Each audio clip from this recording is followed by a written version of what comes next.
తీన్మార్ మల్లన్న అలియా చింతపండు నవీన్ ఇప్పుడు MLC Mallanna CM Revanth రెడ్డిపై తిరుగుబాటు చేసిండా?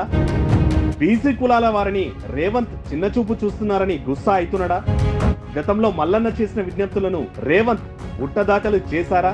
ఆ కోపంతోనే మల్లన్నలో ఆగ్రహం కట్టలు తెంచుకుందా? త్వరలో ఆయన ఎమ్మెల్సీ పదవికి కూడా రాజీనామా చేయబోతున్నారా? ఈ ప్రశ్నలకు స్వయంగా అవును అనే సమాధానం చెప్తున్నారు తీన్మార్ మల్లన్న. బీసీ సంఘాల సమావేశంలో మల్లన్న మస్తు గుస్సా అయ్యిండు. మీటింగ్ లో రేవంత్ రెడ్డి ప్రభుత్వంపై సంచలన వ్యాఖ్యలు చేసిండు మల్లన్న.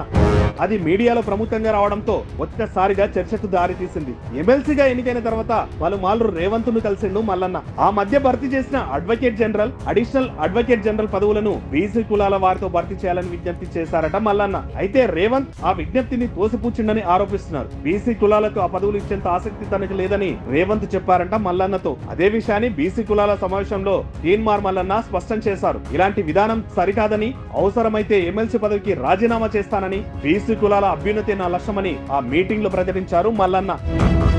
బీసీల కులగణన చేపట్టిన తర్వాతే స్థానిక సంస్థలకు ఎన్నికలు నిర్వహించాలని డిమాండ్ వినిపించారు. బీసీలను విస్మరిస్తే రాష్ట్రం అగ్నిగుండం అవుతుందని హెచ్చరించారు. బీసీలకు సముచిత ప్రాధాన్యం ఇవ్వకపోతే పెద్ద ఎత్తున ఆందోళన చేపడతామని హెచ్చరించారు. ఈ వ్యాఖ్యలే రాజకీయంగా ఇప్పుడు హాట్ టాపిక్ గా మారాయి. తీన్మార్ మల్లన్న ఒక్కసారిగా ముఖ్యమంత్రి రేవంత్ రెడ్డిపై ఇప్పుడు సంచలన వ్యాఖ్యలు చేయడం ఇంట్రెస్టింగ్ గా మారింది. ఎమ్మెల్సీగా గెలిచాక విద్యాశాఖ మంత్రి అడిగిండంట మల్లన్న.